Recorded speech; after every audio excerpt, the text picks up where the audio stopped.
Bonjour à tous. Je vois qu'on a déjà plein de participants pour ce nouveau webinaire. Donc, comme vous le savez, aujourd'hui, c'est un nouveau webinaire sur le thème des experts viennent à vous, organisé donc par Ampersand World. Donc, on est depuis plus de 10 ans maintenant un cabinet de consulting actif dans le recrutement, mais également le coaching carrière. Donc, aujourd'hui, on va parler du leadership du futur, comprendre déjà évidemment de quoi on parle, ce qui se passe un petit peu aujourd'hui dans les entreprises, et puis surtout, qu'est-ce qui va se passer demain? Parce que finalement, c'est un petit peu la question qu'on aimerait savoir. Donc pour cela, on va avoir la chance aujourd'hui d'accueillir Annika, qui est donc la fondatrice de Happy Outwork et qui est une pionnière et experte dans le domaine. Donc, en temps normal, ça tombe bien, elle aide les leaders à améliorer la performance et la qualité de vie en fait, au travail grâce à un management responsable. Donc, comme à chaque fois, n'hésitez surtout pas à poser des questions dans le chat durant le webinaire. On va y répondre juste dans une seconde partie. D'abord, Annika va nous présenter le sujet, et puis ensuite, on va échanger sur différents points. Donc, à ce moment-là, n'hésitez pas, on prendra vos questions en considération. Donc, je laisse Annika peut-être le temps de déjà te présenter rapidement, et puis ensuite, je te laisse la parole pour sa présentation. Merci beaucoup, Fanny. Merci. Et bonjour à vous tous et bienvenue. Avant de commencer quoi que ce soit, je vous invite à prendre quelques instants, juste arriver ici et maintenant, pressant, en simplement prenant quelques longues et grandes respirations tous ensemble. Donc, on va inspirer profondément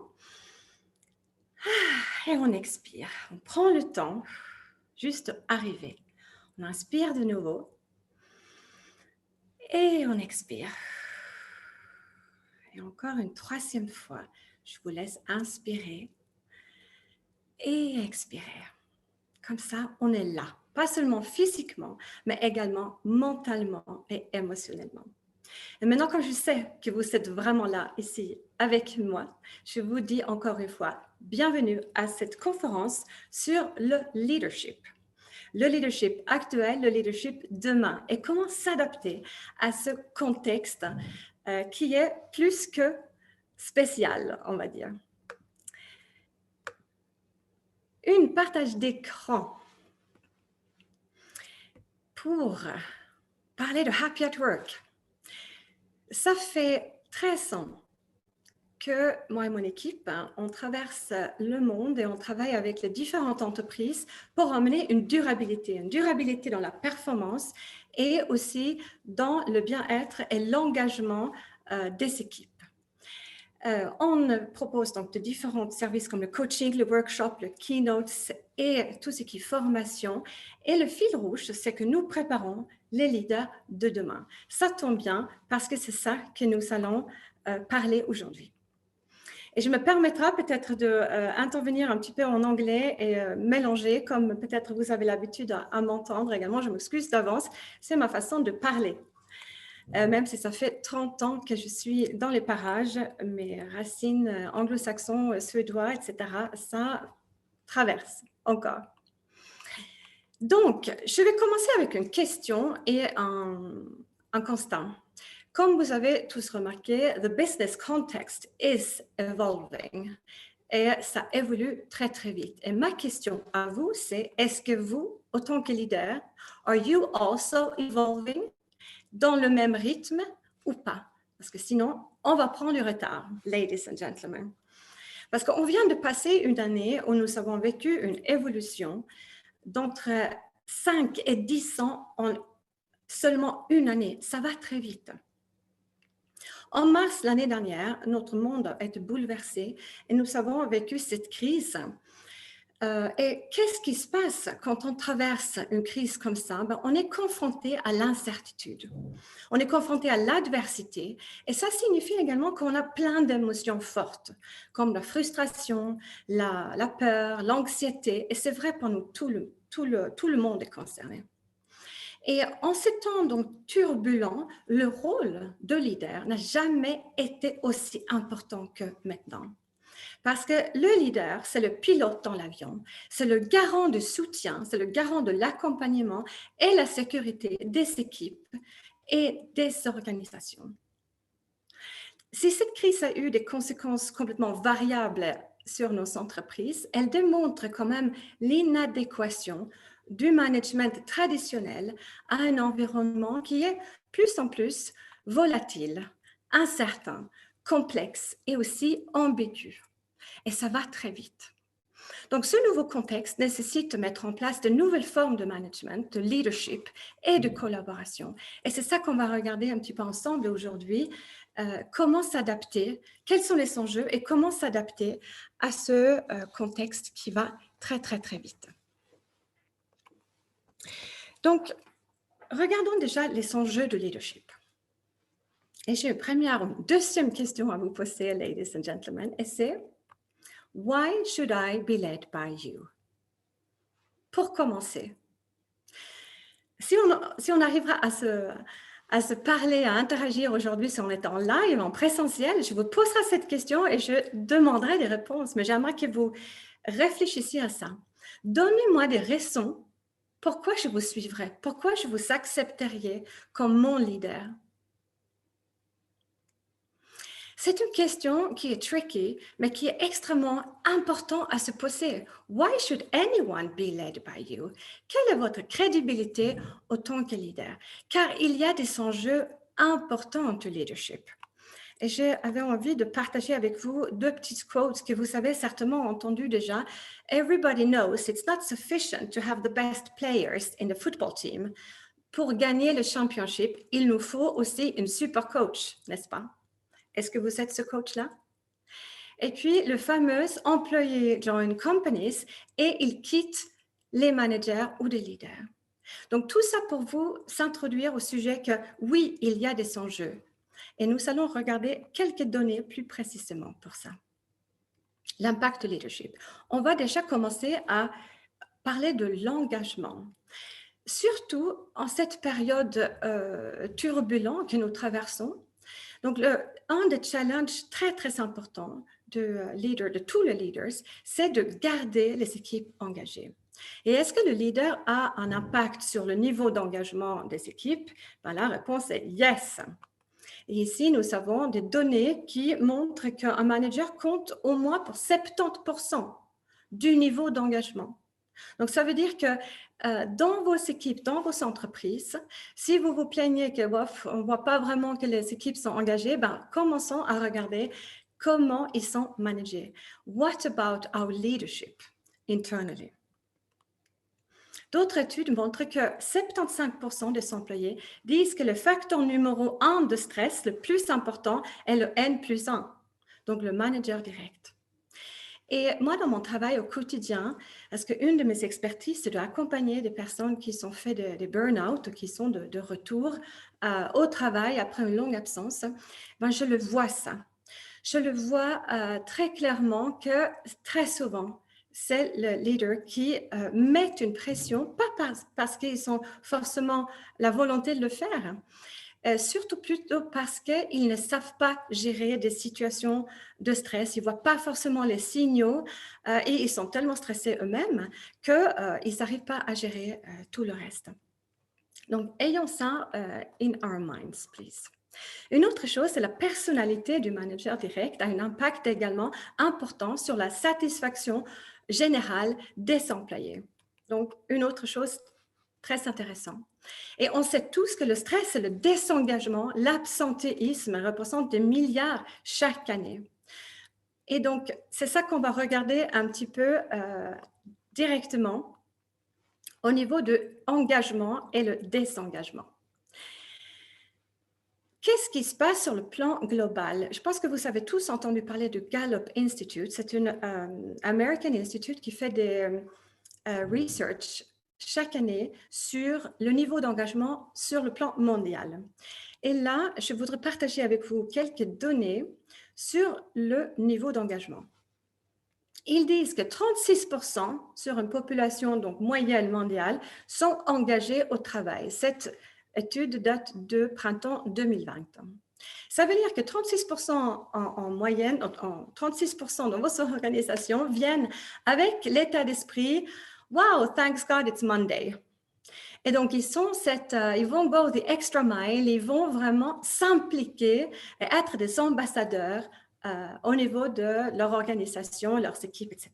On voudra tous des employés comme ça. Do you agree with that? I'm sure you do. Après, nous avons 46% qui ne sont pas engagés. Ça veut dire qu'ils viennent plutôt en se disant, bof, ok, ben, je vais aller bosser. Ça veut dire qu'ils sont non connectés émotionnellement à leur travail. Donc, ils ne vont pas forcément du tout go the extra mile, ils vont faire le minimum nécessaire. Et puis, nous avons les autres. Il reste 18%, mesdames et messieurs, et on appelle ça des activement désengagés. Ça veut dire que non seulement ils ne vont pas go the extra mile, mais ils vont saboter, contaminer les autres avec leur non-engagement. Donc, ça veut dire 1 sur 6, en gros. Et tout ça, messieurs, dames, ça a un coût. Et Gallup, ils ont pu également calculer et faire une estimation combien ça coûte, en fait. C'est intéressant à se poser cette question. Parce qu'il y a un enjeu derrière, économique. Et Gallup dit que le coût du désengagement représente 34% du salaire annuel d'un employé désengagé. Et ça, c'est dû donc à un manque de productivité, à l'absentéisme, etc., etc. Donc, ça veut dire que 34 sur un salaire de 100 000 francs, donc on parle de 34 000 francs. Si vous avez 100 employés, donc ça fait très vite une somme considérable. On the other hand, au contraire, l'engagement, elle a également des bénéfices. Regardons ça. Car déjà, au niveau de productivité, donc différentes research ont pu prouver que 30% d'un employé qui viennent « Thanks God, it's Monday », ils sont 31% plus productifs. Donc, ils sont moins absents parce qu'ils sont moins malades. Et puis, il y a également cette loyauté, la fidélité des employés. Et on sait tous que hiring, recrutement, peut coûter cher. Et également 55% de plus de créativité si quelqu'un est dans cette positive énergie de très engagé. Donc, est-ce qu'on a envie d'avoir des personnes qui sont créatives, qui sont productives et qui sont fidèles? Eh bien, la réponse est oui, c'est clair, on veut tout ça.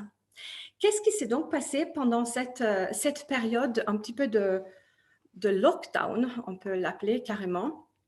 Ben, on peut constater plusieurs choses, mais la crise a eu un impact sur un plan général sur le niveau d'engagement.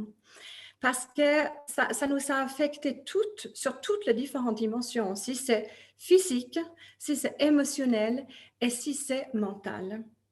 Et ce qui nous inquiète le plus maintenant, c'est justement cette santé mentale qui est out of balance. Et puis, cette crise a également modifié le lien entre les entreprises et les collaborateurs. Donc, il y a ce manque de lien. Certaines entreprises et certains managers et leaders, ils ont su vraiment travailler et garder ce lien et d'autres pas du tout. Et donc, ça également, on voit dans les entreprises avec lesquelles on travaille. Fanny, j'aimerais qu'on fasse un petit sondage ici, si c'est possible, sur qu'est-ce que vous observez, vous, en termes d'engagement dans vos entreprises.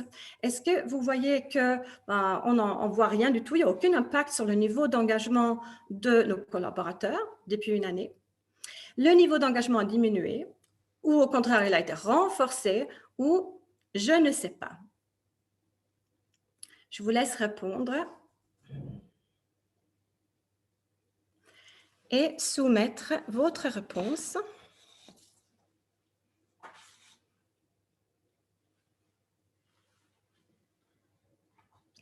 Et puis, Fanny va partager les résultats quand ils sont prêts.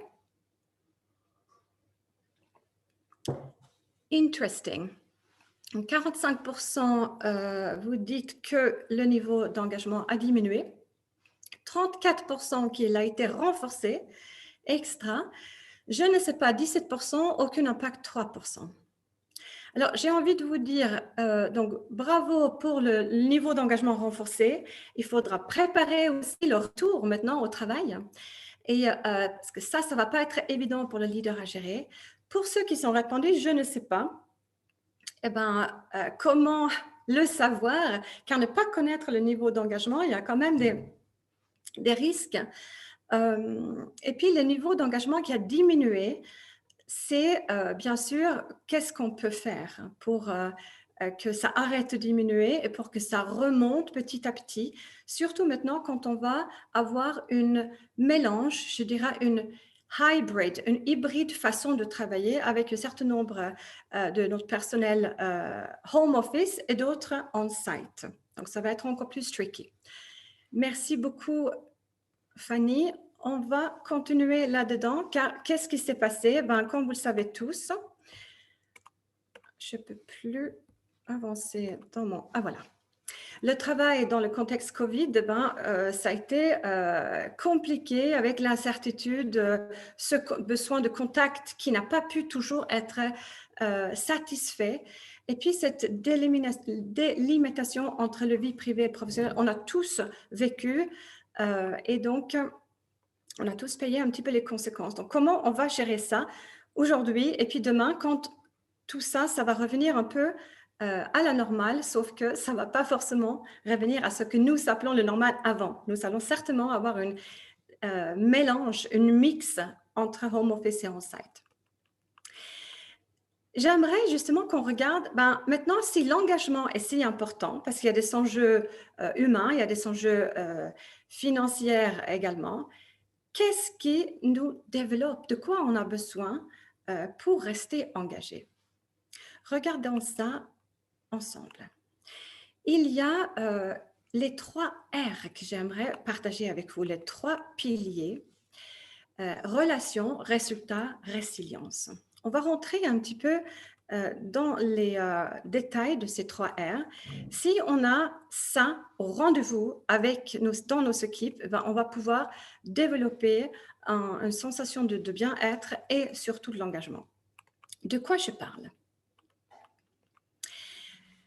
Le premier R au niveau de relation, ben, tout simplement, c'est nos besoins d'avoir une confiance au travail, de se sentir écouté, de se sentir soutenu, d'avoir aussi une valorisation, une reconnaissance et le besoin de partager.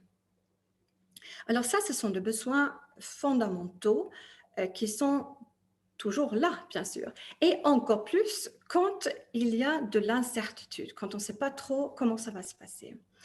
Alors, ce premier levier, donc, besoin de ces... Nous sommes des animaux sociaux, je dirais, et nous avons besoin de ces liens au quotidien. Donc, comment vous le gérez?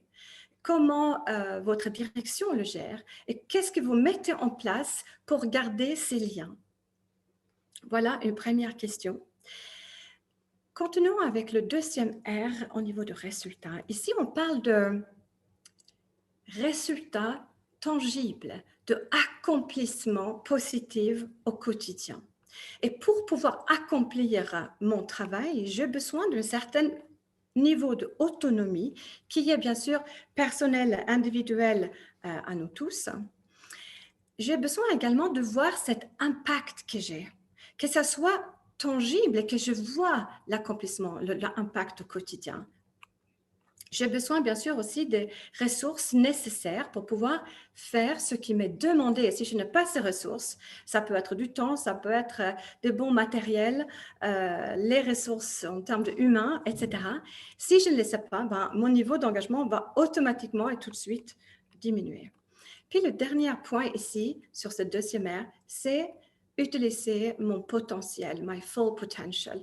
Ça veut dire, le plus j'utilise mes talents, le plus engagé je vais être, parce que ça va emmener de l'énergie positive.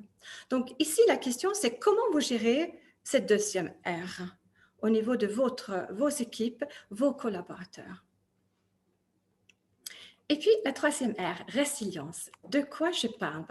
Nous avons tous de plus en plus entendu parler de ce mot résilience, qui est notre capacité à rebondir et aussi la capacité, je dirais plutôt, à rester debout quand ça souffle beaucoup d'or. Et je vois dans toutes les entreprises et tous nos clients, ça a été un peu out of balance pendant cette dernière année. Donc, nous avons besoin de renforcer cette capacité. Et la bonne nouvelle, c'est qu'on peut le travailler, n'est-ce pas? De quoi on parle? On parle de tout d'abord l'équilibre physique. Donc, c'est mon corps au travail. C'est qu'est-ce que je fais comme activité? Est-ce que je dors bien? Qu'est-ce que je mange? Le côté nutrition. Tout ça, c'est le fondement. Et sans que mon corps soit bien en équilibre au travail, je vais aller nulle part. J'ai besoin de ça. Donc, on prend soin de notre corps. Après, on prend soin de notre mental. Car la capacité mentale, c'est notre capacité à rester focused, focalisé sur quelque chose. Et dans ce monde où ça va très, très vite, où on est interrompu tout le temps et où le mental est complètement dispersé, c'est le plus grand ennemi, c'est cette fatigue mentale. Hier, j'ai donné une conférence pour le HR Nordic Countries. Et il y avait une participante qui m'a demandé, Annika, qu'est-ce qu'on fait avec le Zoom fatigue? What are we doing with the Zoom tiredness? Oui, on a le Zoom fatigue ou le Teams fatigue et c'est un problème. Et bien sûr, on peut aussi développer cette capacité mentale. Et si on ne le fait pas, on va probablement avoir plus de difficultés à rester focalisé. Ensuite, on a la résilience et la capacité émotionnelle. Comment je gère le stress, la pression et comment je vais pouvoir gérer cette incertitude, l'anxiété que moi je peux sentir et aussi mes équipes. Comment je peux les rassurer, par exemple. Donc, cette capacité émotionnelle est très liée avec l'intelligence émotionnelle et c'est la bonne nouvelle, c'est qu'on puisse également le développer. It's a mental emotional training. Et puis, on top of everything here, dans la résilience, on trouve the why, le meaning. Pourquoi je fais tout ça? Si on voit le big picture, si on voit le why derrière notre quotidien au travail, ça va nous donner aussi cette énergie, cet engagement de vouloir go the extra mile et être involved. Donc, la question ici, messieurs, dames, autant que managers, leaders, comment vous gérez ça dans vos équipes? Quels sont leurs équilibres? Quelles sont leurs capacités, leur niveau de résilience? Est-ce que vous leur donnez du sens au quotidien? Est-ce qu'ils ont une capacité émotionnelle à gérer l'incertitude, le stress ou pas? Ces 3 R sont super basiques quelque part parce qu'on n'a rien inventé, mais ils sont extrêmement essentiels pour pouvoir parler de l'engagement. Et c'est chaque leader qui a son responsabilité de faire en sorte de travailler ces différents leviers d'une manière everyday. It's an everyday work. S'ils sont au rendez-vous, nous avons un engagement dans nos équipes, cette énergie dont je parle, et ça va emmener une performance durable. Si c'est le plan individuel, aussi sur le plan organisationnel. Et c'est ça qu'on veut, n'est-ce pas? Alors, what about the leader in all that? La posture du leader. Quelle est la posture du leader? Premièrement, c'est savoir deal with all those 12 leviers, savoir les gérer avec les équipes.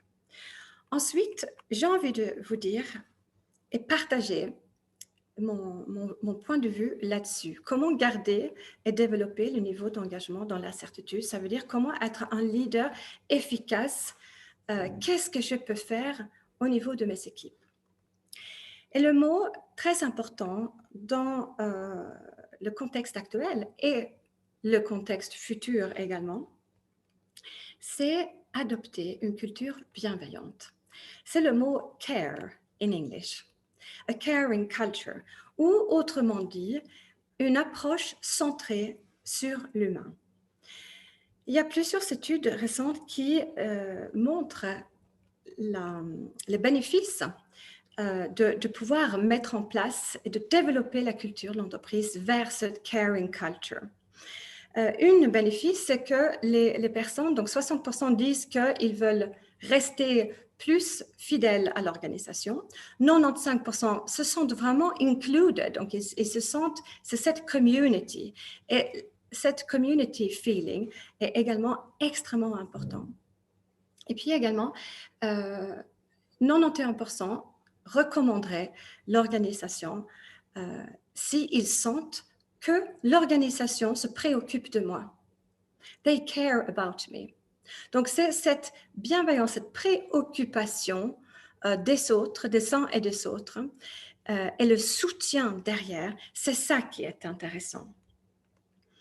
Quelque part, développer une caring culture, il y a 2 ingrédients très importants là-dedans. Et ça commence, messieurs, dames, avec self-care, de prendre soin de nous-mêmes. Un leader, aujourd'hui et encore plus demain, qui ne sait pas prendre soin de lui-même ou d'elle-même, ben, il ne va pas rester debout très longtemps. Et c'est comment je bâtis ma résilience à moi. Comment I'm self-leading myself through this uncertainty et c'est so turbulent. Et puis, il y a également le team care. Comment je prends soin de mes équipes et de l'organisation en tant que telle. Et j'ai envie de partager avec vous un exemple très concret d'une organisation qui a su faire exactement ça, il y a un an. Et c'est le PFL. Ah, je n'ai pas pris cette slide, c'est pas grave. Le PFL, que vous connaissez tous, l'École Polytechnique à Lausanne, ils sont mis en place le 3 avril, donc 2 semaines après qu'ils ont compris qu'il allait y avoir un lockdown dans l'organisation et que 6500 employés allaient se trouver à la maison, coupés, isolés de leur laboratoire, etc., etc. Il y a beaucoup également de personnes de toute culture qui travaillent à l'EPFL et la direction s'inquiétait justement sur comment ils vont gérer ça.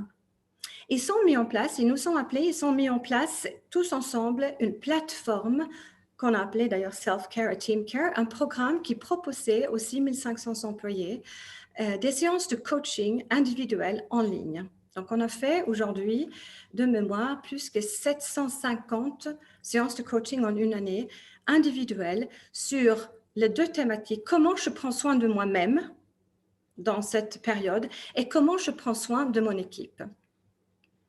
Et là, le recognition, le feedback à l'organisation en tant que telle, donc est très, très positive sur justement, waouh, ils ont été là pour nous. Donc, c'est une énorme pas en avant vers l'engagement et vers cette reconnaissance quand on se préoccupe des uns et des autres. Voilà un bel exemple de a caring culture. Qu'est-ce qui va se passer demain avec les leadership skills? On entend souvent, donc de plus en plus là, waouh, ça va très vite, tout va évoluer, mais à quoi va ressembler le leader de demain? Comment va évoluer les qualités d'un leader de demain? Donc, il y a plein d'études là-dessus et on travaille sur une conférence qu'on va avoir avec World Economic Forum et IKEA sur le sujet le 3 juin.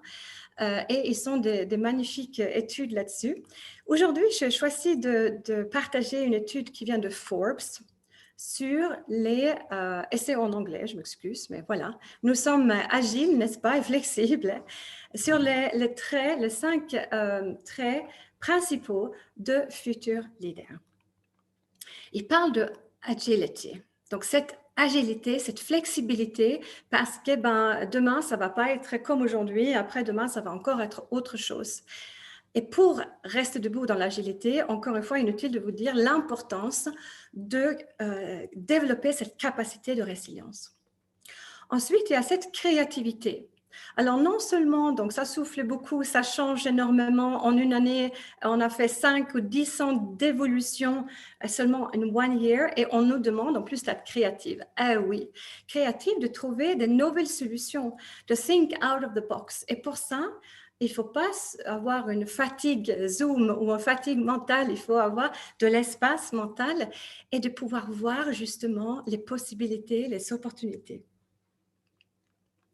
Et puis, le côté ownership, le côté responsabilité, le self-drive et ce côté entrepreneuriat que les gens, ils sont ou ils ne sont pas. Mais on peut aussi le développer. Et voici le quatrième point, et ce n'est pas dans un ordre de priorité, messieurs, dames, emotional intelligence, que vous savez certainement ce que ça veut dire. Et on parle ici de l'empathie, la capacité de influencer, de écouter, de comprendre l'autre.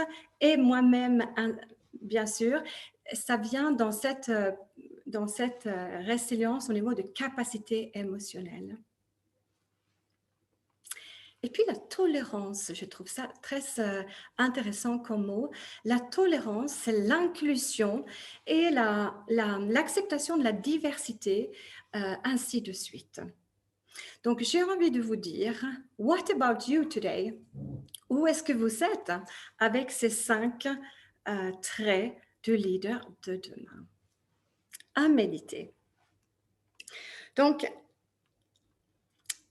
qu'est-ce qui concrètement, ma posture, mes actions peuvent rassembler à quoi? C'est quoi un management bienveillant? Donc, si on part du principe qu'on voudrait être là pour justement l'humain, pour garder l'engagement, de s'intéresser, de se préoccuper de nos équipes, ça pourrait rassembler à quoi un management centré sur l'humain?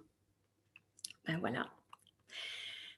La posture du manager et également de l'équipe et de toute l'organisation, on peut le voir avec les 3 dimensions suivantes. On parle de ressentir, repenser et rassurer. Donc, on retrouve des 3 R, pas les mêmes que tout à l'heure, mais très en lien. De quoi je parle, messieurs, dames? Ben, tout premièrement, ressentir. Là, on est dans une reconnexion avec nos émotions. Je dis beaucoup de fois aujourd'hui le mot émotion. Et oui, déjà, pour qu'on puisse être là, connecté avec les employés, il faut déjà se connecter nous-mêmes avec nos émotions. Donc, on est dans une approche de créer un environnement qui est secure, où on se sente à share, à partager ce qu'on ressent, à partager nos besoins. Et c'est cet engagement émotionnel d'un employé envers son organisation qui est intéressant. Donc, c'est la responsabilité du manager ici, c'est est-ce qu'on se sent en sécurité ici? Est-ce qu'on ose parler des émotions? Est-ce qu'on ose dire aujourd'hui, ça ne va pas? Est-ce qu'on a cette agilité émotionnelle dont je parlais tout à l'heure? Est-ce qu'on sait montrer de l'empathie, de la compassion, etc. Ça, c'est un premier point qui est extrêmement important dans cette approche. Et c'est aussi une question d'authenticité avec soi-même. Ensuite, nous avons le deuxième R ici, repenser. Donc là, on est sur une rethink. Et ici, on parle de l'état d'esprit agile. Quel est mon état d'esprit déjà au niveau de manager? Est-ce que mes croyances au niveau de mon équipe, c'est plutôt « oh là là, on va pas y arriver, on fait des erreurs, ça va pas aller ». Quel est mon dialogue interne? Est-ce que je leur fais confiance ou est-ce que je suis dans le contrôle où je dois tout contrôler et tout vérifier? Parce que c'est souvent ça qui se passe. Quand on est dans un coup de stress, etc., on a besoin de control and command.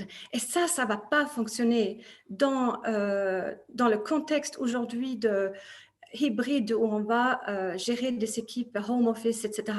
Ça ne peut pas fonctionner.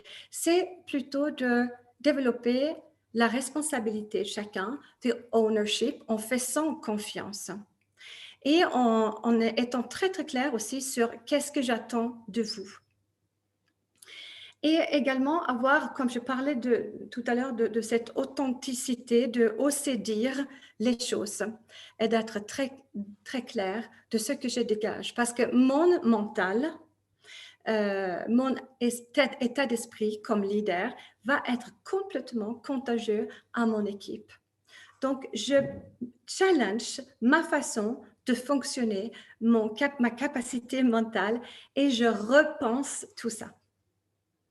Est-ce que c'est votre cas? Quel est votre état d'esprit quand vous êtes au travail? Est-ce que c'est plutôt un état d'esprit fixed mindset or is it more a growth mindset? We can adapt, we can learn, and we can evolve together.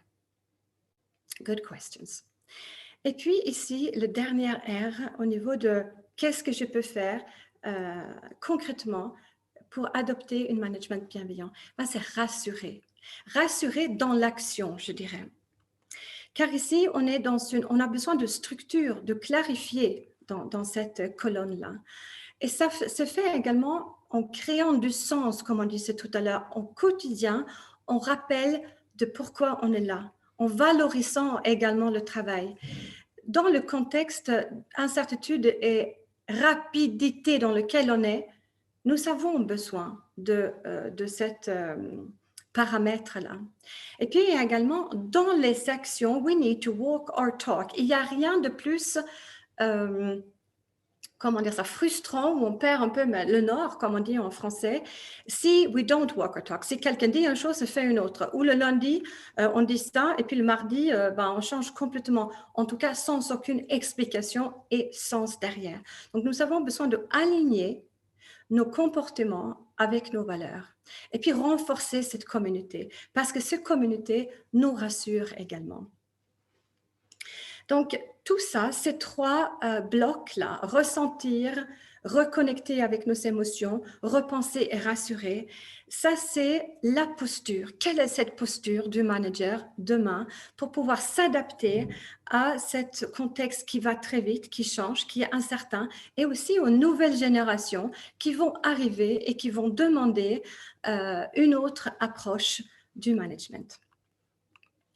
Et il y a trois mots qui résume tout ça, en fait.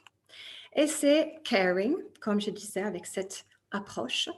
Daring, de oser changer les choses, de oser emmener de nouvelles choses. And also the sharing. Caring, daring and sharing. Et quelques mots également pour aller encore un peu plus loin de cette double casquette, en fait, qu'un leader a déjà aujourd'hui et encore plus demain. Parce qu'on parle, bien sûr, le business, on est là pour être performant, on est là pour être rentable et pour pouvoir pérenniser notre organisation. Évidemment, on va être compétitive et on va en même temps développer cette caring approach. Et c'est tout à fait possible. Et c'est ça qui va nous emmener vers encore plus de durabilité, encore plus de performance et de stabilité. De quoi je parle? Je parle d'aligner les deux côtés. Aligner la mission avec la vision, la stratégie avec la culture. Dans chaque entreprise, bien sûr, nous avons besoin de projets, de KPIs, des objectifs, des processus très clairs. Qui fait quoi? Les tâches, les tableaux de bord, tout ça, c'est les bases, sinon ça ne va absolument pas marcher. Et en face de tout ça, nous avons besoin également des valeurs, des pratiques, des bonnes pratiques, comment on travaille ensemble et dans quel comportement on travaille ensemble. Et ici, on va avoir cette team, motivation, involvement, implication, et c'est pouvoir aligner les deux côtés. Et c'est ça qui va nous emmener vers du résultat. J'aime beaucoup cette quote de Hubert Joly qui dit que I became a better leader when I was able to overcome the disconnect between head and heart. Et c'est cette connexion entre le head et le heart que je trouve extrêmement intéressant et que c'est ça que nous devons développer pour être prêts pour demain, messieurs, dames. Et je terminerai avec une slide sur justement cet aspect de pouvoir aligner les choses. Et c'est également en anglais, mais je suis sûre que vous comprenez très bien. On parle d'aligner profit avec le sens, profit with purpose. Si on arrive à faire ça, on a tout gagné. Si on arrive à aligner les décisions, parfois dures et fermes, et aussi nos behaviors et actions avec les valeurs de l'entreprise, aussi aligner l'agilité avec cette psychological safety, la sécurité émotionnelle, et la digitalisation qui va aller très, très vite avec take care of myself and take care of the teams. Là, on a tout gagné. Et très rapidement, également, le leadership centré sur l'humain, ça vient de leader avec sa posture, sa présence, son style, son sens et son langage. Et s'il arrive to get that right, il va pouvoir avoir 70% de bonne influence et d'augmentation au niveau de l'engagement, au niveau de mindset, au niveau de énergie et de drive, au niveau de ses équipes. Et ça, à son tour, ça va augmenter de 20 à 30% la performance, la pérennité, la marche, la croissance, etc. de l'organisation. Donc, les réflexions, messieurs, dames, pour terminer, c'est de vous dire, sur une échelle de 1 à 10, à combien vous évalueriez-vous votre niveau de readiness pour être le leader efficace de demain? Bonne question, n'est-ce pas? Et we can turn that the other way around too, saying, si je demanderais à votre équipe, à vos collaborateurs, ils diront quoi? C'est quoi leur réponse? Et puis, bien sûr, des questions comme quelles sont vos forces actuelles de leader? Parce que je suis sûre que vous en avez plein. Et quels sont les axes de développement pour ne serait-ce que évoluer un point en dessus sur cette échelle? We need to keep on going. Parce que la posture de leader de demain, pour terminer, c'est vraiment une personne qui prend soin de lui-même et qui sait aussi prendre soin de ses équipes et de toute son organisation d'une manière durable. Voilà ma présentation, ce que j'avais envie de partager avec vous aujourd'hui, messieurs, dames. Merci beaucoup. Restons connectés. Voici mon email si vous souhaitez me contacter. Et Fanny, je suis de retour. Merci Annika en tout cas pour la présentation.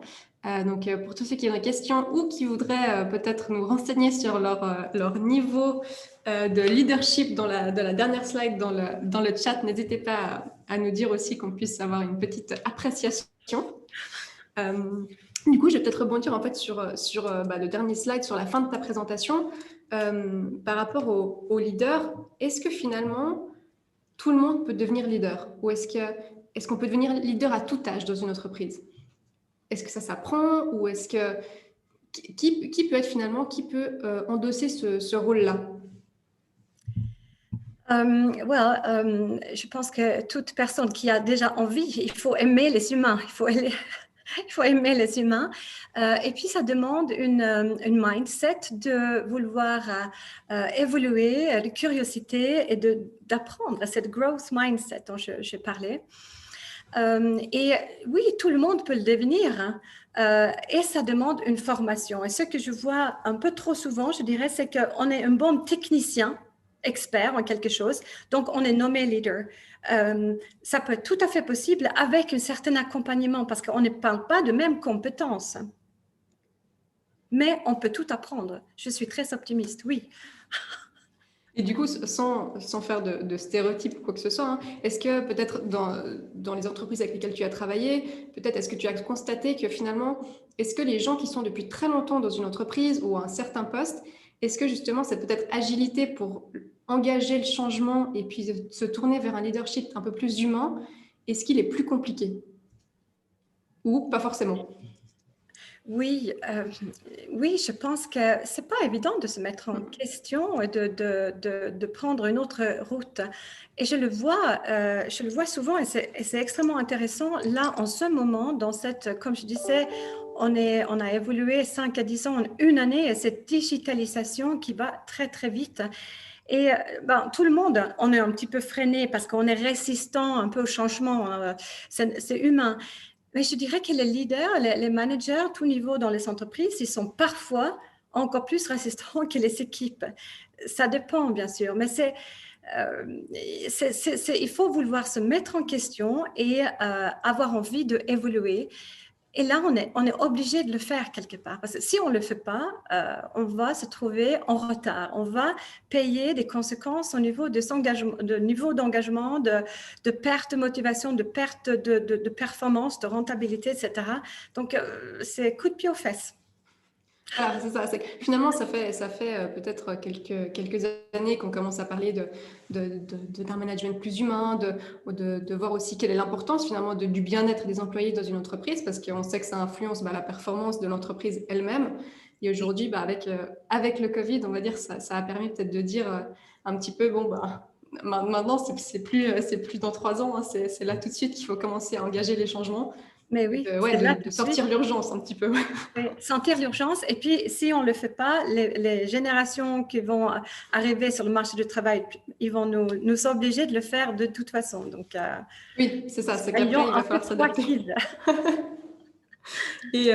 Et du coup, en parlant justement du marché du travail, est-ce que, on parle de la nouvelle génération aussi, est-ce qu'il y a des nouveaux métiers qui vont naître finalement de ce nouveau type de management, de leadership? Est-ce qu'on va avoir des nouveaux métiers qui arrivent? Alors, ils disent que dans 5 ans, 40% de métiers qui vont exister n'existent pas aujourd'hui. C'est ça qu'ils disent. Et ça nous fait un peu pousse à waouh, réflexion. waouh, waouh. Et je suis sûre qu'il y a des nouveaux métiers, il y a plein de nouveaux métiers qui émergent et qui sont liés à la cybersecurity, qui sont liés à digitalisation, qui sont liés à plein de choses dans tout le secteur. Et c'est ça, c'est cette agilité-là de pouvoir voir le virage et être proactif pour pouvoir prévoir sans avoir cette clarté, parce qu'on n'a pas de boule de cristal, n'est-ce pas? C'est ça. C'est toujours le souci on va dire, de prendre le train tant qu'il est là avant avant de le rater, comme on dit. Et finalement, c'est vrai que c'est, je pense, une vision aussi on parle des leaders, des managers dans les équipes, mais finalement, j'imagine que ça va aussi au-delà. Finalement, c'est dans le top management que ces questions doivent aussi se poser pour peut-être après engager les leaders qui correspondent à un certain type de leadership qu'on recherche. Donc, est-ce que dans la manière de recruter, finalement, il n'y a pas des questions à se poser aussi?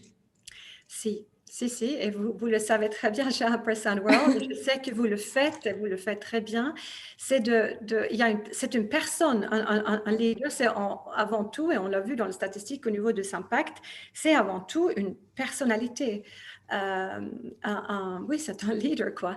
Et donc, ça veut dire que comment je peux mesurer son agilité, comment je peux mesurer qu'il a un growth mindset, comment je peux mesurer qu'il a cette emotional intelligence quand I hire him or her. Et donc, il y a des tests, il y a des approches, et aussi de recruter quelqu'un qui fit into the values dans la culture de l'entreprise et qui saurait faire adhérer les troupes, etc. Et je sais que vous avez des outils pour le faire. J'invite tout le monde, quand vous recrutez, de penser à ce genre de choses, pas seulement des compétences techniques. C'est ça. Et surtout aujourd'hui, plus que jamais, on va dire, il faut prendre ça en considération. Ben oui. C'est pas juste un bonus. Non, c'est pas un bonus, c'est primordial. Parce qu'après, c'est vrai qu'on arrive dans les entreprises, ça se passe pas comme on veut. C'est rarement lié à des compétences techniques. C'est ça. Du coup, pour reprendre une question qui est posée, là on parle, c'est vrai, du leader, de ses actions à lui sur l'équipe, sur lui-même, mais finalement, si la personne, par exemple, qui pose une question, en tant qu'employé, si elle n'est pas en ligne, finalement, avec son manager, qu'est-ce qu'elle peut faire? Parce que finalement, le manager va avoir une influence sur l'employé, comme on en a parlé. Mais si on part justement dans le sens inverse, comment on gère ça? Il y a un excellent livre, je ne sais pas si c'est en suédois, en anglais ou en français, je l'ai lu, qui s'appelait Comment manager son chef. Mais Mais je plaisante. Mais non, mais ça nous arrivait tous à un moment donné dans notre vie. Et là, c'est la question clé, c'est quel est mon niveau d'influence? Quel est mon cercle d'influence? Il y a des choses où je ne peux pas faire grand-chose, mais il y a des choses sur lesquelles je peux influencer. C'est déjà définir ça. Et puis, communiquer, essayer d'influencer, être source de propositions, travailler sa propre résilience, peut-être aussi se mettre en question quelle est ma responsabilité propre, hein, s'il y a une relation un peu dysfonctionnante, parce qu'on n'est jamais deux, on n'est jamais la faute d'une personne qui deux se dispute, quelle est ma responsabilité et comment je peux faire bouger une situation un peu tendue. Et donc, je rencontre beaucoup de personnes qui me posent cette question-là et il y a certainement plein de choses à faire. Alors, à un moment donné, si on a vraiment tout fait et ça a passé une certaine durée et qu'il n'y a rien qui change, si vraiment je suis malheureux et que je sens que je paye la facture, ben, il y a des décisions à prendre. Et quelle est cette décision? Et de ne pas perdre le pouvoir de moi-même parce que si je suis dans le subir, it's not good for me, it's not good for anybody. Et on passe beaucoup de temps au travail, n'est-ce pas? Donc, c'est important d'être happy at work à un certain moment. Oui, après, J'espère que j'ai répondu à votre question. Alors, je pense, si la personne veut compléter, je prendrai en tout cas les remarques. Du coup, pour parler peut-être de choses plus concrètes, toi, dans les entreprises avec lesquelles tu as travaillé, qu'est-ce qui se passe exactement sur le terrain aujourd'hui? Est-ce que peut-être avec justement la situation aussi de l'année passée, il y a peut-être eu des changements positifs ou négatifs, mais de manière générale, qu'est-ce que tu constates? Alors, je constate que le plus de gap, le plus de manquements il y a eu cette année, c'est justement que les managers ne soient pas assez formés pour gérer les équipes à distance. Ça, on a fait plusieurs sondages à travers de plusieurs angles et c'est ça qui ressort. Et pour eux, ça a été très stressant en fait. Et donc là, certaines entreprises l'ont compris, donc ils sont commencés de former. Certains d'autres, ils vont le comprendre quand ils vont voir les conséquences. Et puis là, maintenant, les organisations comme EPFL et puis autres comme JSK, etc., avec lesquelles on a travaillé, c'est comment préparer maintenant le retour. Oui. Parce que donc les équipes vont revenir petit à petit. On va souvent voir un peu organiser qui travaille, qui fait quoi, comment on s'organise, qui travaille depuis la maison, qui vient là. Et rien que ça va beaucoup changer également. Quel est le cadre légal, qu'est-ce qu'on peut faire et comment gérer cette hybridité. Je viens d'inventer un nouveau mot. Le workforce qui va être hybride, comment gérer tout ça. Et bien sûr que le processus et tout ça doit être en place. Et c'est surtout après cette posture humaine. Comment je vais pouvoir avoir cette posture humaine et cette approche pour garder l'engagement. Et ça, on a besoin d'un accompagnement très souvent pour pouvoir être agile et à l'aise là-dedans. Oui, c'est vrai que ça paraît simple quand on le dit comme ça, mais c'est vrai que pour les managers, c'est pas forcément évident non plus de devoir s'adapter avec tout ce qui se passe et tous leurs problèmes à eux qui sont en plus de ça. Et du coup, alors j'ai bien compris que c'est vrai qu'un accompagnement, c'est vrai que de la part de l'entreprise aussi avec tous ces managers pour les former, c'est essentiel. Mais est-ce qu'il y a un tips? Je sais pas si un manager vient nous pose la question, la première chose qui pourrait changer demain en allant au travail, même si c'est un petit truc, qu'est-ce que ce serait? Un tips pour le leader, oui, c'est de gather together, de rassembler les équipes, de vraiment prendre le temps de communiquer.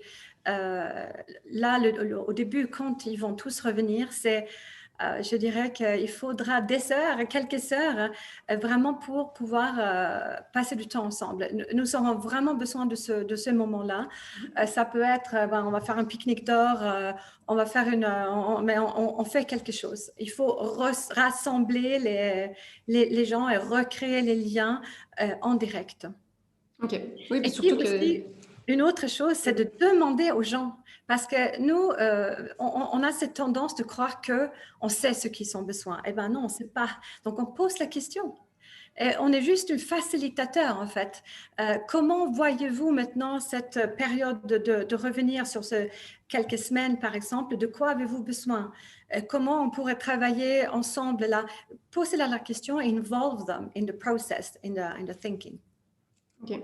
C'est vrai que finalement, c'est quelque chose de très humain qu'on fait peut-être naturellement, on va dire, dans son cercle personnel, que ce soit avec sa famille, ses amis.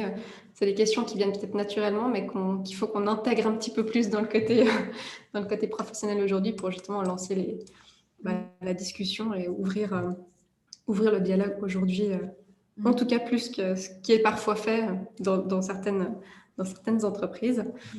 Et justement, Fanny, ce que tu dis là est très intéressant parce que et là, j'entends assez souvent la commentaire en disant, quand je parle de se reconnecter avec les émotions et de oser parler des choses, les personnes me disent trop souvent encore, oui, mais les émotions n'ont rien à voir au travail. Les émotions, c'est à la maison et puis au travail, il n'y a pas d'émotions. Fine. Pour moi, c'est dans ce cas-là, c'est quoi la différence entre moi au travail sans émotion et un robot? Ça, la même chose parce que et donc si on part du principe que les émotions n'ont rien à voir au travail, on va se faire remplacer par des robots et c'est pas ça le contexte. Le but c'est qu'on puisse être performant et durable avec la digitalisation et les humains et donc on peut pas dire non, on met le cœur à la maison et on n'emmène que le cerveau au travail. Nous sommes une holistic person et nous savons les besoins humains. Donc, osons parler de ce qu'on ressent et de ce que nous savons, de quoi nous avons besoin en bon français. Et du coup, pour ça, est-ce que tu conseilles d'avoir des personnes qui sont vraiment en interne, que ce soit peut-être une fonction justement parfois dans les RH directement, ou est-ce qu'il faut plutôt prendre des personnes qui sont externes à l'entreprise pour peut-être éviter le fait qu'on n'ose peut-être pas dire certaines choses, ou est-ce qu'il faut un mix? Est-ce qu'on garde tout en interne? Le dialogue au quotidien, ça devrait pouvoir se faire avec les managers en direct. Et s'ils ne savent pas faire ça, soit on se forme, soit on appelle quelqu'un de l'intérieur, de l'extérieur. Ça dépend de quoi on parle.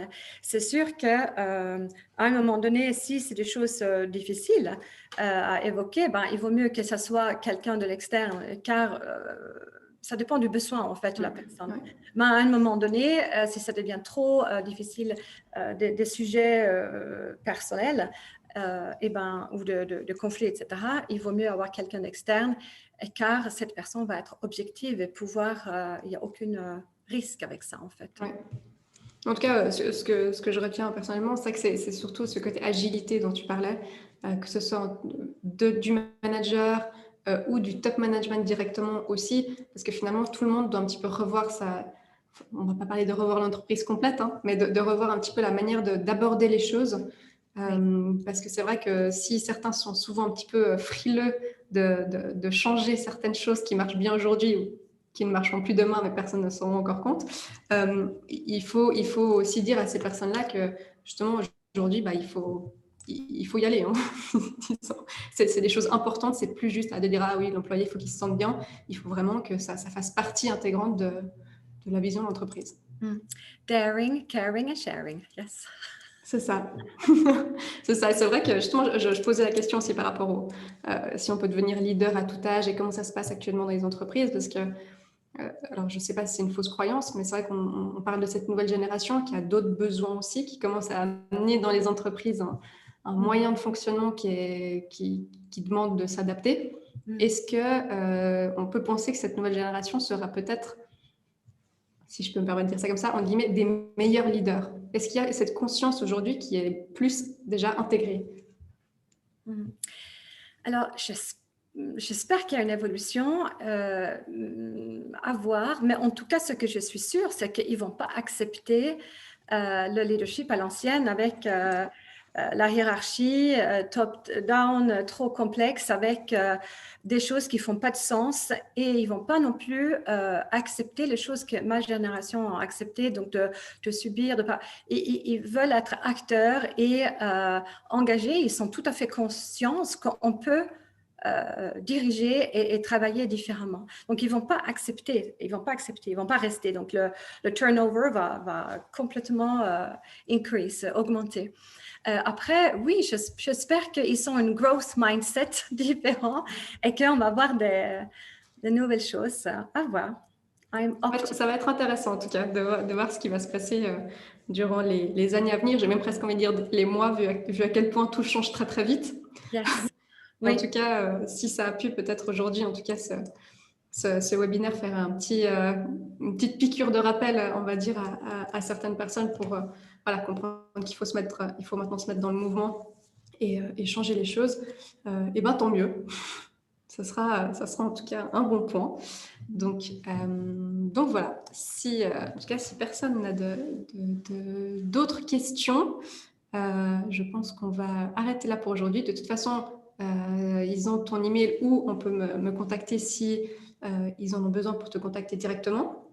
Avec grand plaisir. Si quelqu'un a besoin d'une personne externe pour engager le changement dans son entreprise. Et voilà. Donc, en tout cas, tout sera en replay sur notre site pour ceux qui voudraient se refaire le webinaire. Et n'hésitez pas aussi à vous inscrire à notre tout prochain webinaire avec plein d'experts différents sur différents sujets. Ils sont déjà en ligne et ouverts pour inscription. Voilà. Donc, Annika, en tout cas, merci beaucoup. Merci à toi, Fanny. Merci à vous tous. Pour ce webinaire. Prenez soin de vous et au plaisir. Voilà, ce sera le mot de la fin. Bel après-midi à tous. Merci. Au revoir.